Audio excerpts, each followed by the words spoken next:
Uma excelente noite a você. Hoje o nosso programa Primeiro Plano está especial. Vamos acompanhar tudo o que aconteceu em destaque aqui na TV das Bênçãos do Pai. Fique ligado conosco.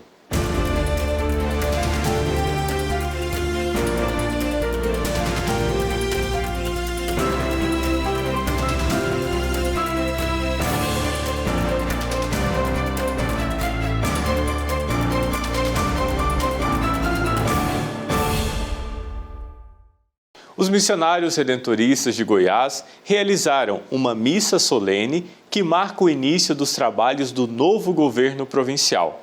O missionário redentorista Padre João Paulo Santos assumiu a função de superior provincial da província de Goiás. E a Tiara Castilho acompanhou esse momento e é o que nós assistimos agora.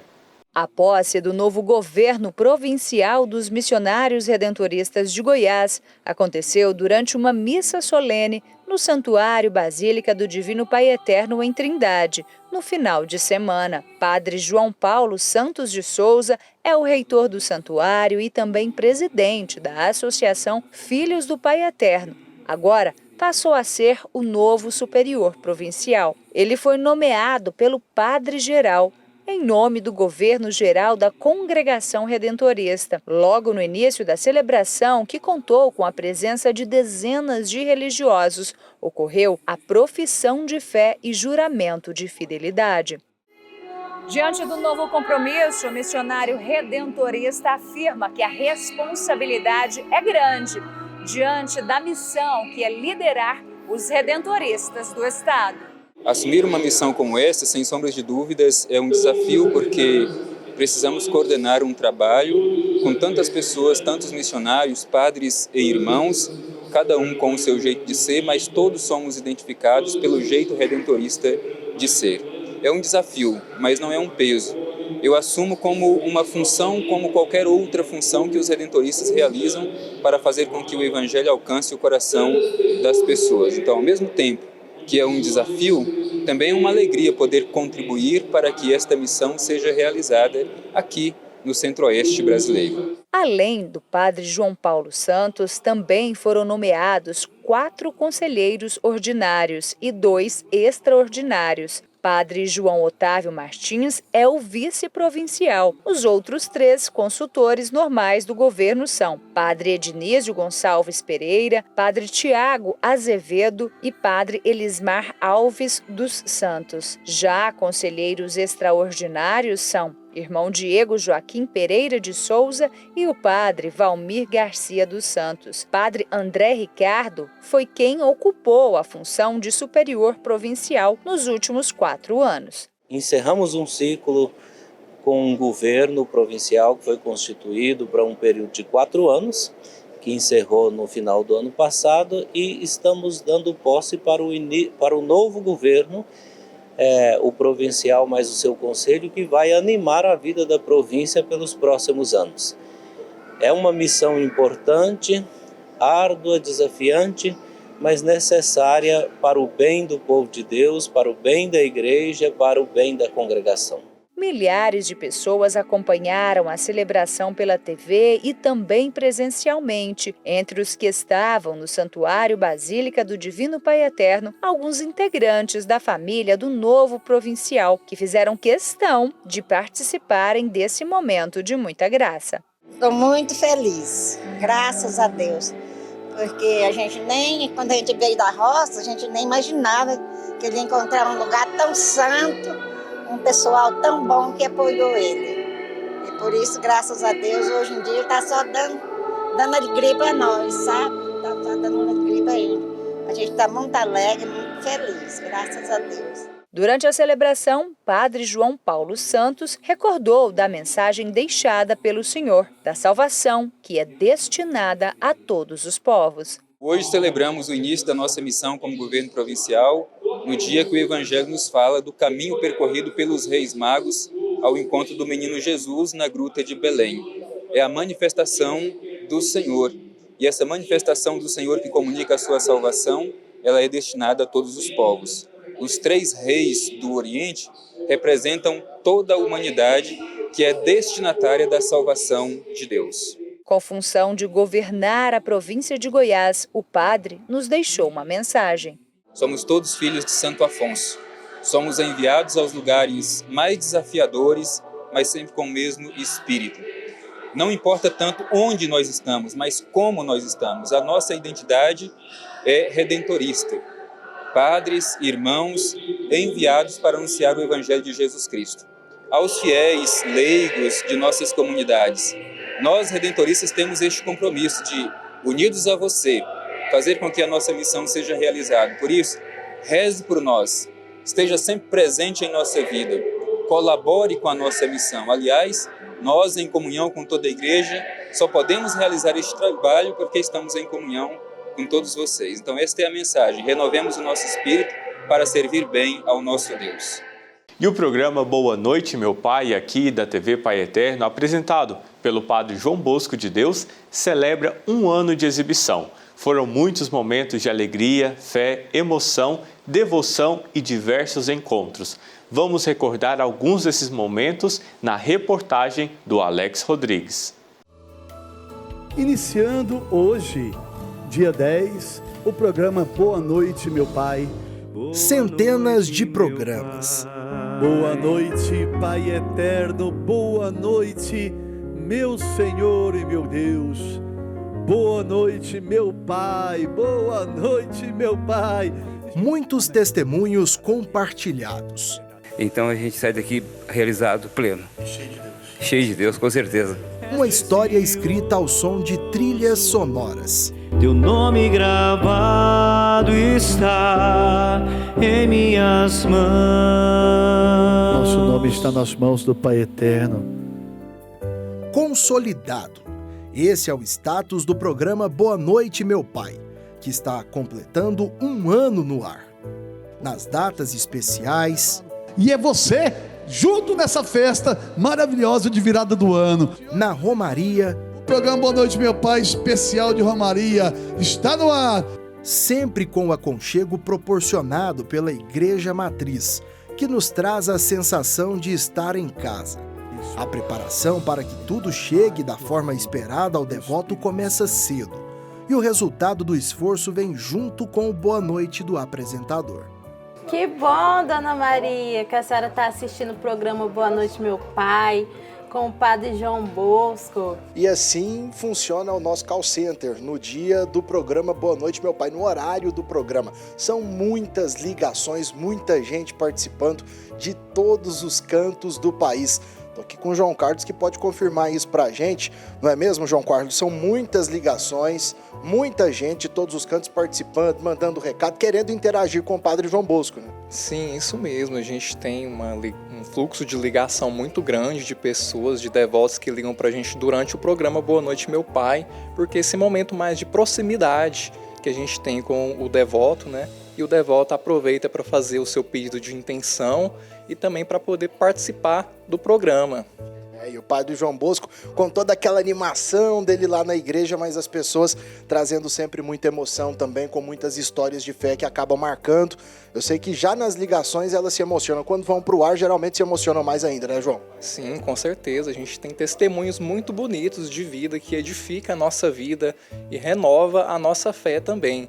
E essa é a oportunidade que o devoto liga para a gente e tem também de poder partilhar esse testemunho com a gente.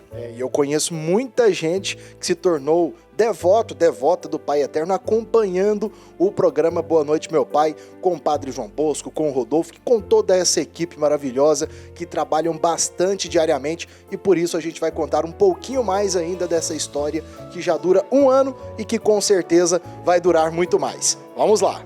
Para entrar no ar, o programa passa pelas mãos de muitas pessoas, que são indispensáveis para que tudo saia como planejado, pela produção e também pela direção. Muitos apresentadores já brilharam no Boa Noite, Meu Pai, cada um ao seu estilo. Padre Kaique, Padre Jefferson, Padre Antônio. Mas a irreverência do Padre João Bosco se tornou a cereja do bolo. Na TV Bandeirante, na Band, estreia o Faustão. E na TV Pai Eterno estreia o Boscão. Que Boscão? Padre João Bosco.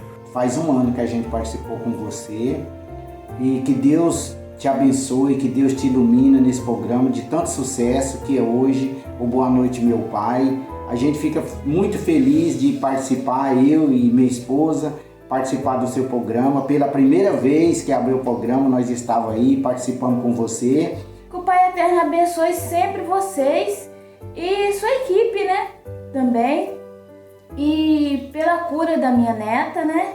E do meu marido também, né? Que foi operou, já tá bem, graças a Deus, que teve um câncer, mas já passou. E minha neta Valentina, né? Também, né? Que Deus dê a vida para ela. Obrigado. Esse projeto esplendoroso que, graças a Deus, o Senhor vem conduzindo com maestria. Meus parabéns, Padre. Continuamos em oração para que esse projeto vá longe, cresça e se torne maior ainda. Boa noite, meu Pai. Sua bênção, Padre João Bosco. É com muita alegria que hoje estou aqui para parabenizá-lo por um ano de programa. Um ano que o Senhor tem levado as bênçãos do Divino Pai Eterno para todas as famílias brasileiras. Nossa gratidão. Passando aqui para parabenizar o Padre João Bosco, o Rodolfo e toda a equipe do Boa Noite Meu Pai da TV Pai Eterno pelo primeiro ano de aniversário desse belo programa. Olá, João Bosco, venho aqui para parabenizar o senhor aí por um ano aí do seu programa maravilhoso aí, que é o Boa Noite Meu Pai, que o senhor continue aí com essa bênção de programa aí, né? Quero também agradecer aqui a sua visita aqui em casa, né? Que mudou muito minha vida, que foi uma bênção, né? Que o senhor possa estar voltando aí com muita alegria aí, se quiser fazer outro programa, e muito bom aí, e que Deus continue aí iluminando aí seu programa, iluminando você, e fiquem todos com Deus aí. Parabéns aí pelo ano de programação, esse programa maravilhoso aí, e tudo de bom para vocês. Mensagens bonitas que chamam a atenção. E assim seriam os recados de milhares de devotos por todo o país que acompanham o programa Boa Noite Meu Pai. Mas as homenagens não param por aqui. Tem mais gente querendo também falar a respeito dessa marca importante, desse aniversário de um ano desse programa que é tão especial. Vamos acompanhar. Bom, há um ano nós tivemos o desejo de proporcionar para o devoto do Pai Eterno, que acompanha a programação da TV das Bênçãos do Pai, um momento de oração, mas também de interatividade ali do local mais antigo onde está a devoção, que é a Igreja Matriz do Divino Pai Eterno, para ser um encontro diário. E aí o Padre João Bosco gentilmente assumiu esse compromisso de todas as noites reservar esse tempo, pensar nesse tempo, rezar nesse tempo com o telespectador da TV Pai Eterno. E tem sido um momento muito feliz. A gente percebe que os devotos já esperam esse momento de encontro com o Padre João Bosco, querem compartilhar as suas histórias e querem apresentar suas orações junto com ele para proclamarem este boa noite ao Divino Pai Eterno, colocando sob a sua proteção. Então, eu agradeço ao Padre João Bosco por esse testemunho de fazer esse trabalho com alegria e com tanta proximidade com o devoto do Pai Eterno. O Boa Noite Meu Pai foi um programa que nós sonhamos com ele durante muito tempo. A gente queria que ele tivesse uma cara, queríamos assim que a nossa equipe toda, que é uma equipe grande, muito eficiente, competente, que ela fosse representada por um rosto. E aí chegamos ao rosto do Padre João Bosco de Deus, que na verdade é um missionário extraordinário, tem uma comunicação visceral, assim, nasce naturalmente as maneiras que ele escolhe de falar das coisas. Ele consegue falar das coisas mais importantes do jeito mais simples do mundo, além daquela simpatia imediata que todos nós, quando assistimos o Boa Noite Meu Pai, a gente tem imediatamente pelo apresentador, que é o Padre João Bosco. A gente fica muito... A gente é conquistado por ele, pelo sorriso dele, pela simplicidade dele, pela honestidade, a sinceridade com que ele fala as coisas. E depois, ele é um homem de fé sólida. A gente percebe isso no modo dele expressar dele rezar, dele convidar a gente para rezar, a gente percebe que é um homem de muita fé. Então, é um deleite todos os dias, de segunda a sexta, a gente poder acompanhar o Boa Noite Meu Pai, conduzido pelo Padre João Bosco. Também tem vezes que ele convida outras pessoas para poder substituí-lo, mas nessas ocasiões a gente fica com um monte de saudade dele. É sempre muito bom. Então, a TV Pai Eterno acertou de cheio em escolher esse grande missionário para levar adiante esse projeto do Boa Noite Meu Pai, que é um programa de sucesso extraordinário e é graças a uma equipe muito boa, uma direção muito boa, técnicos.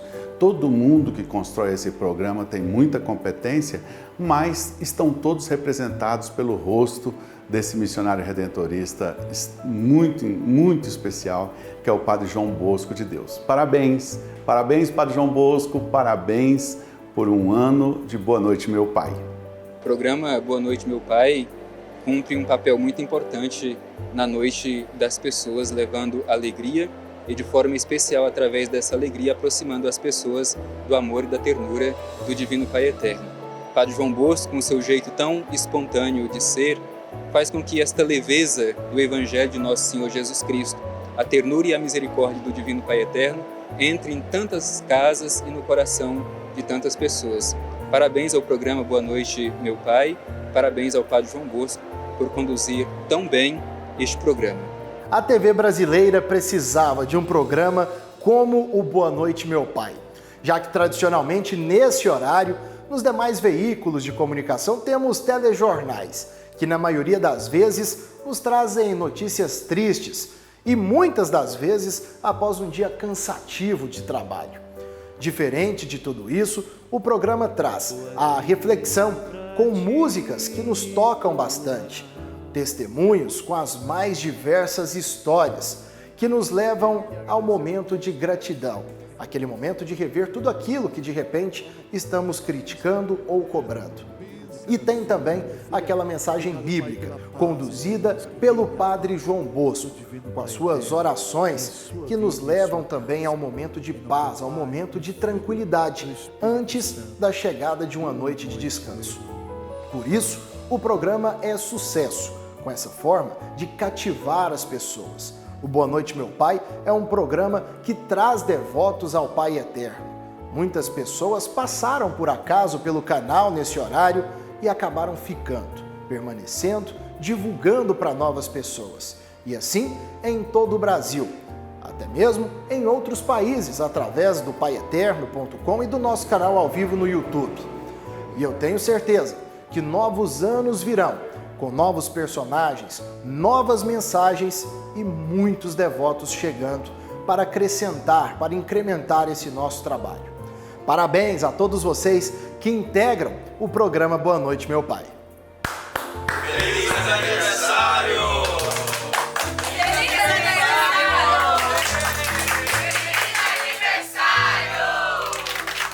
Feliz aniversário! Bom descanso, boa noite na paz do Senhor. Amém. E agora nós fazemos uma pequena pausa.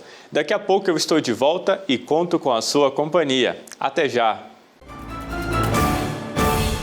Estamos de volta com o programa Primeiro Plano dessa semana. Uma alegria ter a sua companhia nessa noite.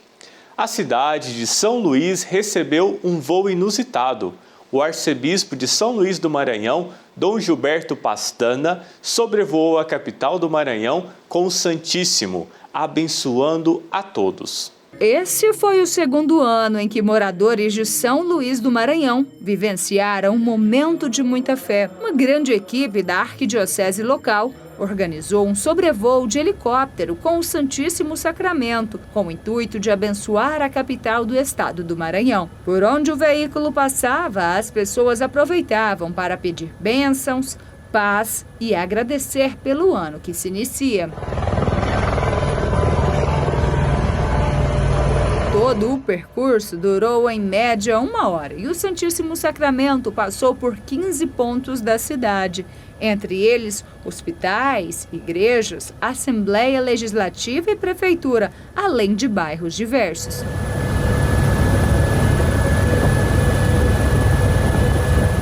E agora a gente conversa com Dom Gilberto Pastana, ele que é arcebispo de São Luís do Maranhão e vai contar pra gente sobre como aconteceu esse momento, né? Foi a segunda vez, né, Dom Gilberto, que acontece esse evento, um momento de muitas bênçãos. Qual que é o real significado disso? Essa iniciativa, ela vem com uma presença forte, atuante, através da bênção do Santíssimo Sacramento, na vida das pessoas, das instituições, em particular aquelas situações de doença, como é o caso da visitação aos hospitais, às UPAs e a todos os atendimentos, de modo que foi um sobrevoo sobre a cidade de São Luís, e, ao mesmo tempo, as pessoas, sobretudo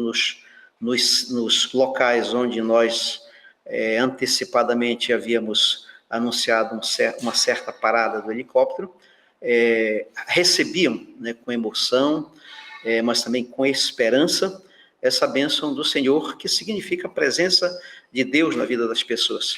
Significa, sobretudo, a esperança de fazer com que o ano de 2023 seja bem melhor do que o ano de 2022, cheio de realização, cheio de concretude do planejamento daquilo que foi ou está sendo proposto para viver esse ano. Dom Gilberto, pelas imagens, todos nós percebemos que as pessoas realmente fazem questão de participar do momento, de sair de onde estão para poder ver o helicóptero passando por ali. Então, para as pessoas que participam desse momento também é fundamental, né? É uma renovação da fé? É uma renovação atuante, né? É uma renovação positiva, no sentido de que as pessoas também, elas se comprometem a viver melhor, a celebrar melhor e fazer acontecer o reino de Deus. Eu penso que não é uma renovação passiva, mas é uma renovação ativa. As pessoas se envolvem, participam e já começam até a cobrar.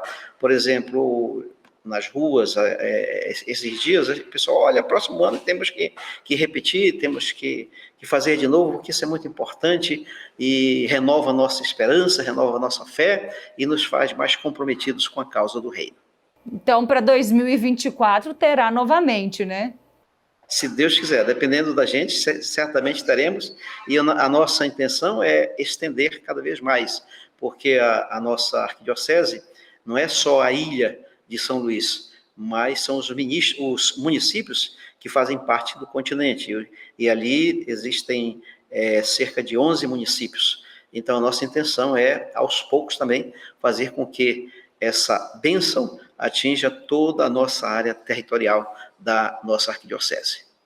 Muito obrigada, até logo e muitas bênçãos para todos nós. Até logo, Deus abençoe todos vocês e um feliz e abençoado ano de 2023. Muito obrigada, por senhor também. E eu volto ao estúdio. E continuando falando sobre bênçãos, os frades capuchinhos realizam toda a primeira sexta-feira do ano a bênção às pessoas e veículos de transporte. A tradição começou há muitos anos e a Lohane Castro conta mais detalhes pra gente. Vamos conferir. O Dia de Bênção é uma tradição iniciada pelos frades capuchinhos. Em Curitiba, há 71 anos, reúne centenas de motoristas e mesmo pedestres para serem abençoados na primeira sexta-feira do ano. E em Curitiba também havia uma certa cultura de que a primeira sexta-feira do ano era um dia de azar, um dia de má sorte, que podia ter alguma energia, enfim, alguma coisa ruim. E também, então, o Frei viu nessas oportunidades, ou não só o Frei Nereu, mas os outros freis que estavam com ele no convento na época, viram, então, uma oportunidade de também demonstrar para o povo que a primeira sexta é uma sexta-feira de fato de bênçãos, de graças, assim como todos os dias do ano. Mas antes de ser realizado na primeira sexta do ano, o dia de bênção era celebrado em 27 de agosto, dia de São Cristóvão. Um frei chamado Nereu, ele decidiu ter essa iniciativa. Ele começou uns anos antes na cidade de Irati, que dá aproximadamente uns 150 quilômetros de Curitiba, a bênção aos motoristas dos seus caminhões, porque ele percebia que os motoristas estavam ausentes de suas famílias, então o dia de São Cristóvão era uma oportunidade de abençoá-los, suas famílias e também o trabalho que eles realizavam com as cargas ali da região, da agricultura, da madeira. E então, quando esse frei foi transferido para Curitiba, em 1952, ele viu na oportunidade também da festa de São Cristóvão essa bênção, né, para os motoristas, para os seus veículos. Em 1958, o arcebispo da época decidiu criar uma paróquia na região do Vila Guaíra, em Curitiba, e essa paróquia foi feita a partir de uma capela, e essa capela era São Cristóvão. Então o bispo pediu para que essa bênção, essa festa de São Cristóvão fosse transferida para essa nova paróquia. No Rio de Janeiro, os capuchinhos organizavam as bênçãos na primeira sexta do ano, por conta da crença popular de ser um dia de azar. Frei Nereu divulgou essa ideia em Curitiba e mudaram a data da celebração para o começo do ano. Somente neste ano, mais de 10 mil motoristas e também pedestres foram abençoados. Diante dos desafios, das situações que a gente enfrenta do mundo, até do secularismo, algumas pessoas que já não acreditam, né, na questão divina, na questão humana também, na busca de Deus, eu vejo como uma grande experiência de fé, de devoção, de fato se colocam à disposição, enfrentam um horário, fila ali, se colocam na dinâmica do trânsito para de fato buscar a bênção, né? São conscientes de que, apesar de contar com suas habilidades, com seus dons, elas também têm consciência de que não conseguem isso sozinhas, que precisam de uma força a mais, e essa força a mais a gente encontra em Deus. Agora, mudando de assunto, grupos de apoio ao ex-presidente Jair Bolsonaro começaram a divulgar com intensidade mensagens em aplicativos, organizando caravanas para levar manifestantes de todo o país para Brasília desde a última terça-feira, dia 3 de janeiro. As viagens começaram na sexta-feira, dia 6. As mensagens convocavam os extremistas e falavam em enfrentamento às forças policiais. A Lohane Castro, direto de Brasília, preparou uma reportagem especial sobre esses atos extremistas e terroristas. Um ataque anunciado. A segurança do governo do Distrito Federal assistiu à chegada de 100 ônibus com bolsonaristas ainda na noite de sábado. O QG do Exército, que antes estava com cerca de 200 pessoas, ficou lotado. Na tarde deste domingo, o grupo terrorista desceu as vias da esplanada, escoltado pela Polícia Militar. Parecia uma ação conjunta. O pouco efetivo em serviço, que fazia a segurança do Congresso, não conseguiu barrar ninguém, mesmo usando spray de pimenta e bombas de efeito moral. Os terroristas invadiram o Congresso, entraram nos salões nobres, plenário e depredaram tudo. Depois invadiram o Palácio do Planalto, sem respeito algum, nem mesmo aos símbolos nacionais, como é imposto pela nossa própria cultura. Os arruaceiros rasgaram quadros, quebraram obras de artes presenteadas por vários países, invadiram os gabinetes e destruíram a parede com as fotos dos presidenciáveis. Os vidros do palácio foram todos quebrados e os móveis jogados na rua. Não satisfeito, invadiram o prédio do Supremo Tribunal Federal, quebraram o plenário e as salas usadas pelos ministros. A toga do ministro Alexandre de Moraes foi parar na mochila de um dos terroristas. Eles colaram bilhetes nas paredes ameaçando a democracia e os ministros. Roubaram vários pertences. Depois de horas da polícia assistindo os atos terroristas, o governo do GDF resolveu agir e colocar todo o efetivo nas ruas. Mas já era tarde demais. A situação estava descontrolada. O presidente Lula, que estava em São Paulo visitando uma cidade atingida pela chuva, decretou intervenção federal na segurança do DF e voltou a Brasília. Ele criticou a postura da PM durante os ataques. E, lamentavelmente, quem tem que fazer a segurança do Distrito Federal é a Polícia Militar do Distrito Federal, que não fez. Houve, eu diria, incompetência, má vontade ou má fé das pessoas que cuidam da segurança pública do Distrito Federal. Não é a primeira vez. Vocês vão ver nas imagens que eles estão guiando as pessoas na caminhada até a Praça dos Três Poderes. No dia 30, quando houve a minha diplomação, vocês viram aquele quebra-quebra em Brasília à noite, a Polícia Militar de Brasília estava guiando eles e vendo eles tocar fogo em ônibus e não fazia absolutamente nada. Esses policiais que participaram disso não poderão ficar impunes e não poderão participar da corporação porque não são de confiança da sociedade brasileira. Depois disso, o governador Ibanez Rocha gravou um vídeo pedindo desculpas. Quero me dirigir aqui primeiramente ao presidente Luiz Inácio Lula da Silva para pedir desculpas pelo que aconteceu hoje na nossa cidade, a presidente do Supremo Tribunal Federal, ao meu querido amigo Arthur Lira, ao meu amigo Rodrigo Pacheco. Todos sabem da minha origem democrática, todos sabem do meu trabalho junto à Ordem dos Advogados na defesa da democracia do nosso país. E o que aconteceu hoje na nossa cidade foi simplesmente inaceitável. No final da noite, a situação foi controlada. Os militares conseguiram tirar os golpistas da esplanada e cerca de 300 pessoas foram presas e encaminhadas para a sede da Polícia Federal. A expectativa é que todos passem por audiência de custódia e sejam encaminhados para o presídio da Papuda. O presidente Lula chegou a Brasília por volta das 10 horas da noite e visitou o Palácio do Planalto e o STF para ver os estragos. Poucas horas depois, o ministro do STF, Alexandre de Moraes, pediu o afastamento do governador Ibanez por omissão durante os atos golpistas e determinou o prazo de 24 horas para a desocupação dos acampamentos em QGs do Exército. Segura! Empurra aqui, ó! Continuando a falar sobre política, ao assumir o Ministério do Desenvolvimento, Indústria e Comércio Exterior, o vice-presidente da República, Geraldo Alckmin, reforçou a importância de a indústria brasileira retomar o seu protagonismo e a aprovação de uma reforma tributária. Nós vamos ver tudo sobre isso na reportagem especial do Alex Rodrigues.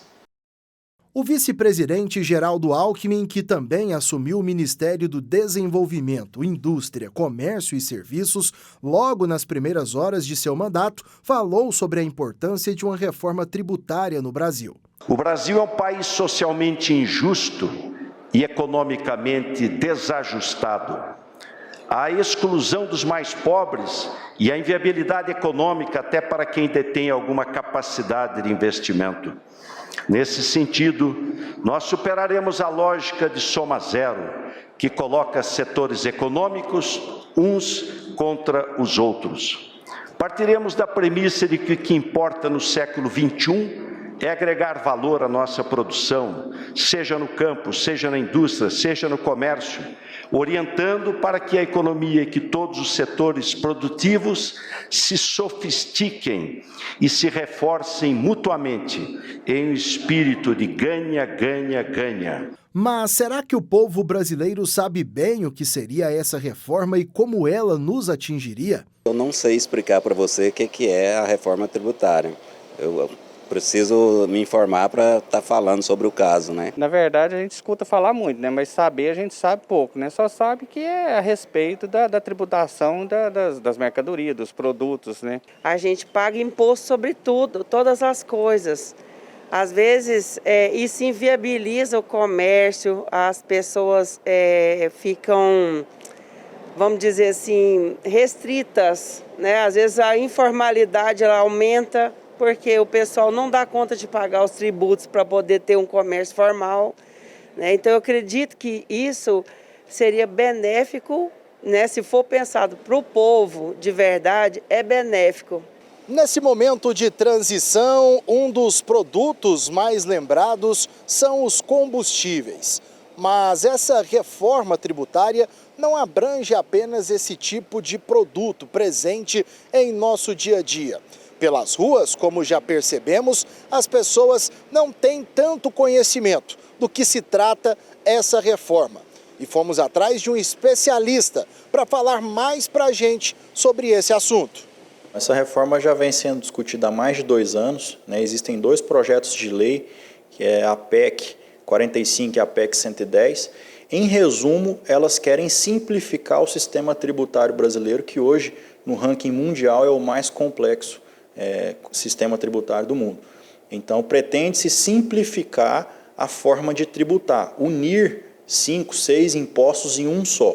E unir também quem vai cobrar, é só a União e não União, Estado e município. E vai haver essa distribuição entre eles.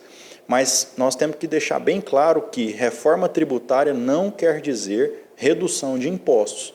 Vai simplificar a sistemática, a logística ali das empresas, né, e dos operadores do sistema tributário, mas não quer dizer que vai reduzir os impostos que vai impactar no preço final dos produtos, que é o que o consumidor mais tem interesse. E essa novidade na forma de organizar os impostos que está sendo discutida pelos nossos representantes políticos apresenta pontos positivos e também negativos. Essa simplificação do modelo tributário vai diminuir as discussões judiciais que as grandes empresas e as empresas travam com o judiciário, vai criar mais segurança jurídica para o empresário, com isso aumenta o potencial dele e a confiança dele em investir no Brasil, e isso automaticamente gera mais emprego e movimenta a economia. Toda mudança ela vai causar traumas, né? Vão ter setores que vão ser sobrecarregados, outros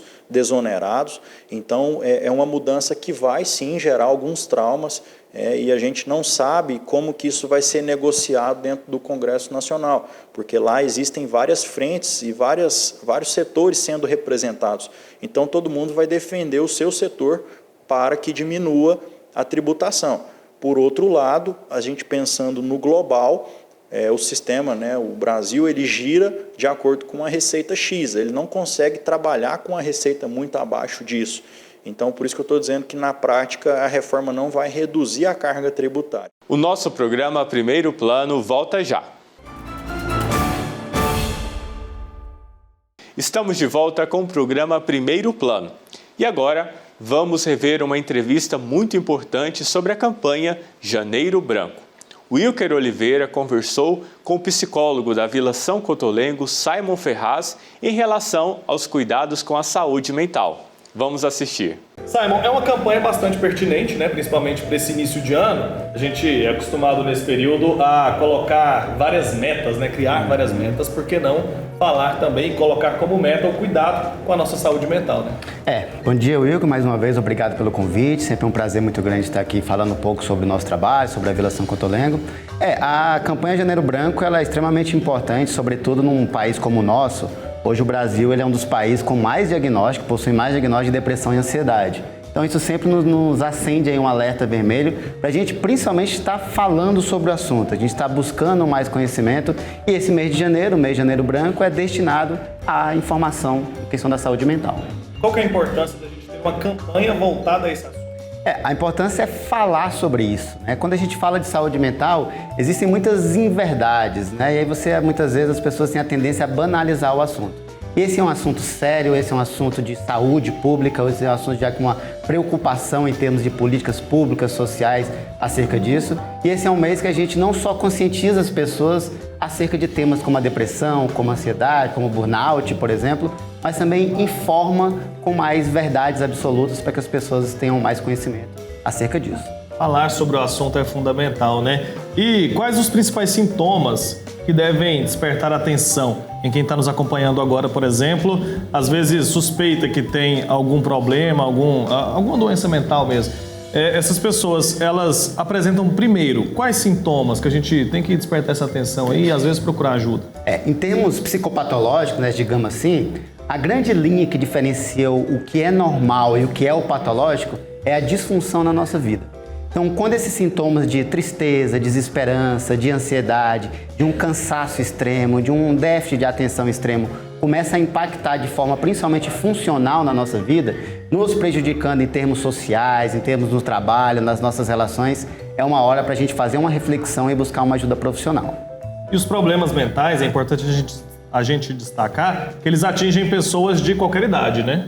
Exatamente. Quando a gente fala de saúde mental, não existe uma regra, né? Não existe uma verdade absoluta. Então a gente está falando de pessoas de toda a faixa etária, nós estamos falando de pessoas de todo tipo de credo, de todo tipo de personalidade. Então a saúde mental ela é uma doença como qualquer outra do organismo que pode acometer qualquer um de nós, independentemente da nossa situação social, da nossa situação aí laboral, enfim. Como eu disse no início da nossa conversa, você é colaborador lá da Vila São Cotolengo. Eu queria saber como que vocês trabalham essa questão lá. Na Vila a gente não faz não somente um trabalho com os colaboradores ali, né? A gente sempre costuma falar que a gente precisa cuidar de si para cuidar do outro. Então a Vila a gente sempre se preocupa muito em estar sempre nessas ações dos colaboradores e, claro, principalmente com os nossos pacientes, com os nossos internos, nossos mais de 300 pacientes que nós temos internos lá na Vila São Cotolengo. Então esse é um mês que a gente vai estar fazendo ações também para os nossos internos. No dia a dia, né, a equipe de psicologia e toda a equipe multiprofissional, ela também está ali sempre fazendo plano terapêutico para os nossos internos, sempre cuidando da saúde mental deles e principalmente sempre com um olhar muito individual para cada um deles dentro da necessidade de cada um. Sobre isso eu queria falar agora. Então é um atendimento individualizado. Exatamente. A gente sempre costuma fazer um atendimento personalizado para os nossos pacientes. Embora nós tenhamos aí mais de 300 pacientes, como falei há pouco, internados na instituição, nós temos uma visão muito individual de cada um.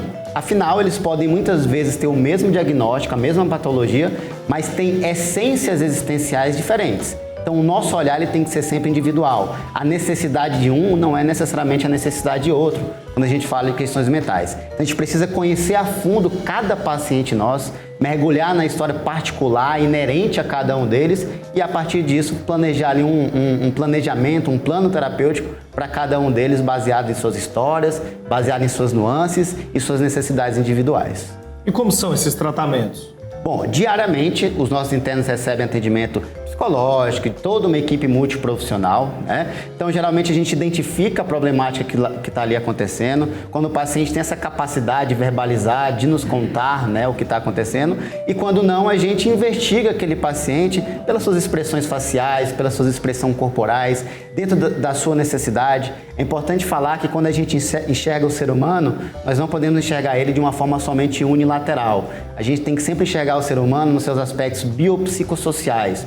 Então, na sua história biológica, na sua história social, na sua história psicológica. E cabe a nós, ali, terapeutas, né, ter essa expertise, ter esse olhar muito cuidadoso individual para analisar esses aspectos biopsicossociais inerente a cada um, individualmente a cada paciente, para que a gente possa fazer um plano terapêutico personalizado, baseado para ele.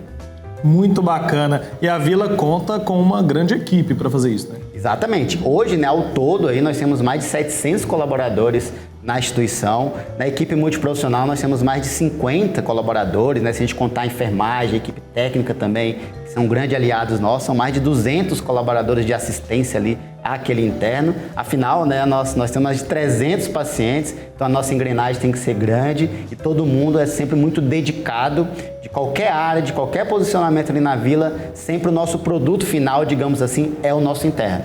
Né? E se a gente, alguém da comunidade, precisar também de algum atendimento nesse sentido, a Vila oferece ou não? Como que funciona? Sim, nós temos lá o CER3, né, que é o nosso centro especializado, que atende a comunidade externa. Atualmente a Vila atende mais de 130 municípios do estado de Goiás, são parcerias aí com as prefeituras das cidades, né? Temos parceria com o SUS, o Sistema Único de Saúde, com planos de saúde também. Quem tiver interesse ou essa necessidade pode estar se informando, ligando lá na instituição, procurando contato, o pessoal vai orientar direitinho. Bom saber, né, que não apenas os internos contam com esse apoio dessa equipe tão grande e tão competente para tratar desse tipo de assunto. E como que os internos recebem esses atendimentos? faz bem para eles, com certeza, mas eles costumam interagir bem ali com os profissionais na hora desses tratamentos, com psicólogo e tudo mais? Não, com certeza. O interessante é que os nossos internos sabem muito bem qual que é a área de cada um, né? Então eles sabem muito bem quando precisa recorrer para o físio, vai no físio, no fono, vai no fono, quando precisa recorrer no psicólogo, vai no psicólogo. Então eles têm essa noção, né, do qual que é o nosso papel ali. Só que na Vila tem aquele diferencial, né? A Vila ela é um hospital / vila. Então não é um hospital tradicional comum. Os nossos pacientes moram na instituição. Então esse símbolo que eles nos empregam muitas vezes vai além do profissional, né?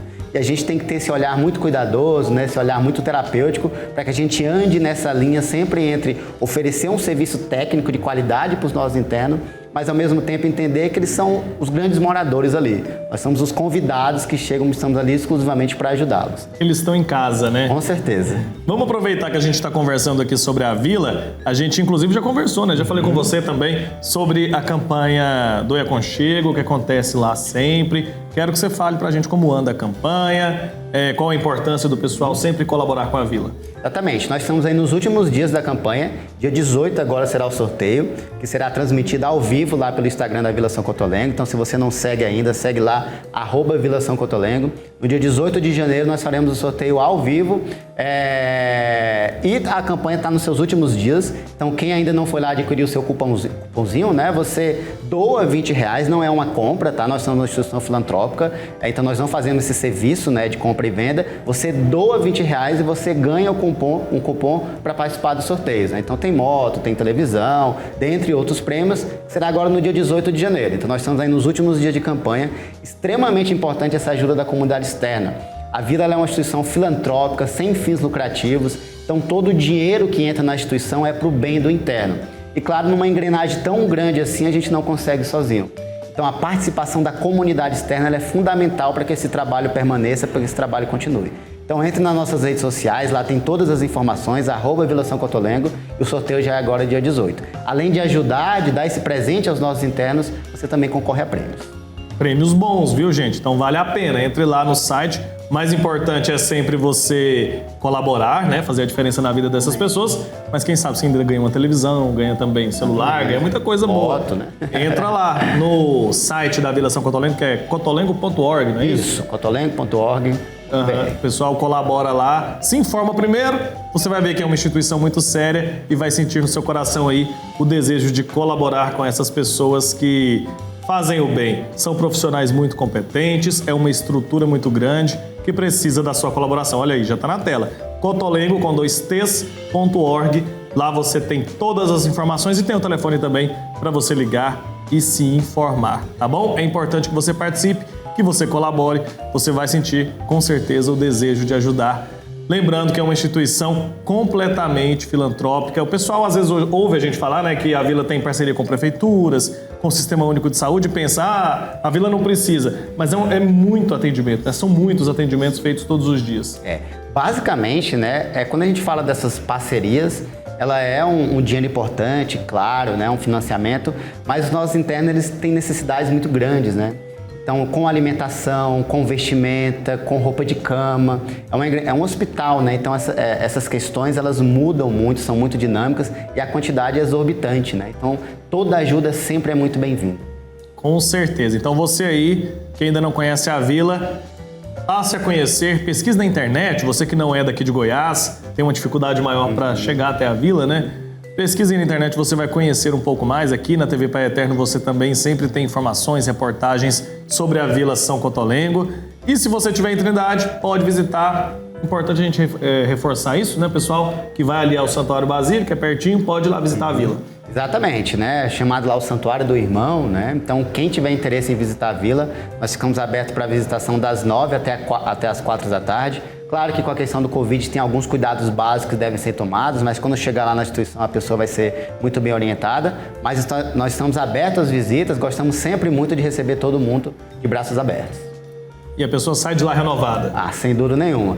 Quem entra na Vila nunca sai o mesmo, com certeza isso eu posso garantir. A campanha Janeiro Branco teve início em 2014 com o objetivo de chamar a atenção para os cuidados com a saúde mental. Logo no começo do ano, momento em que as pessoas estão renovando metas e dando início a projetos. E a nossa equipe preparou uma reportagem especial sobre esse assunto. É o que nós acompanhamos agora. Histórias de vida e superação marcam as campanhas realizadas em janeiro. Conhecido como Janeiro Branco, o mês traz uma conscientização sobre a importância de cuidar da saúde mental. Pensando no bem-estar dos funcionários, uma empresa de Goiânia criou um projeto que ajuda na reflexão e na renovação de ações e pensamentos para o ano que se inicia. Nós começamos esse projeto CDI Cuidando de Você em junho de 2020, quando a ansiedade estava extremamente elevada entre os colaboradores. E mesmo durante a pandemia, depois de 3 meses desse projeto, houve uma mudança significativa. Mais confiança da equipe, mais tranquilidade, mais alegria, mesmo num momento difícil. Então, valeu muito a pena. Por isso que a gente, então, é o 3º ano, né, desse projeto.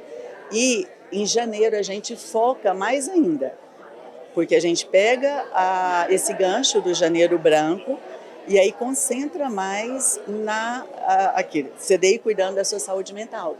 Então, a gente tenta, nesse mês, fazer um foco maior para a saúde mental. E realmente o resultado é fantástico. Entendeu? Isso aqui de colaborador, essa união, esse vestir a camisa, isso fez toda uma diferença. Eles veem que a gente preocupa com eles, que a gente cuida deles e que é um cuidar que é sem querer nada em troca. Uma das palestrantes foi a paratleta Núria Almeida, que contou como ressignificou a vida após um acidente de carro. Olha, o vôlei sentado, ele apareceu quando eu me tornei deficiente, né? Eu sofri um acidente de carro, fraturei a coluna e desse dia em diante, né, eu me tornei uma pessoa com deficiência. Algum tempo depois, né, eu fui numa loja comprar órtese e o pessoal conhecia uma das atletas, né? Olha, você, né, tem um perfil de atleta e tal, você não gostaria de conhecer o vôlei sentado? Olha, eu nunca joguei vôlei, mas assim, eu gosto muito de esporte, né? Então, na outra semana eu já fui lá para conhecer e me apaixonei e nunca mais saí. Histórias de superação marcam esse Janeiro Branco. Estas atletas paralímpicas ganharam o Mundial de Vôlei Sentado e trouxeram para o Brasil a medalha de ouro pela primeira vez. Consegui virar uma atleta de voleibol sentado e conquistar várias medalhas, né, através disso. A vida me deu um limão, né, e graças a Deus eu fiz uma limonada e estou muito feliz com o meu esporte. Né? Então, já trouxemos várias medalhas para o Brasil e a de ouro, né, pela primeira vez no Mundial. Para nós foi muito importante também. E outras medalhas também nas Paralimpíadas de bronze e agora rumo a 2024, né, que é Paris. Nosso objetivo é medalha de ouro lá. E, claro, eu quero conquistar a minha vaga na seleção, né? Por isso eu vou treinar muito para alcançar esse objetivo. Como que foi essa medalha de ouro? Foi quando e como que foi a competição? Então, foi o ano passado, né, a competição, e foi lá na Bósnia, Sarajevo, e foi muito importante para nós, né, que foi a primeira, né, é uma medalha histórica, e eu fiz parte dessa história, né, então estou muito feliz, tenho que agradecer a Deus. Muitos colaboradores se emocionaram ao participar da campanha em conscientização ao Janeiro Branco. Quem acompanhou as histórias de superação das paratletas goianas diz que começou a olhar a vida de um outro jeito. Muito emocionante, né? E é um exemplo de vida, de superação. Então, que isso trouxe pra gente mesmo um exemplo para que o nosso janeiro seja diferente, um recomeço mesmo, né? Uma página em branco. Então, esse mesmo é o significado do Janeiro Branco para nós. E o nosso programa Primeiro Plano chega ao fim. Voltamos na próxima semana. Fique ligado em toda a programação da TV Pai Eterno. Eu lhe desejo uma excelente noite e um bom final de semana. Até breve!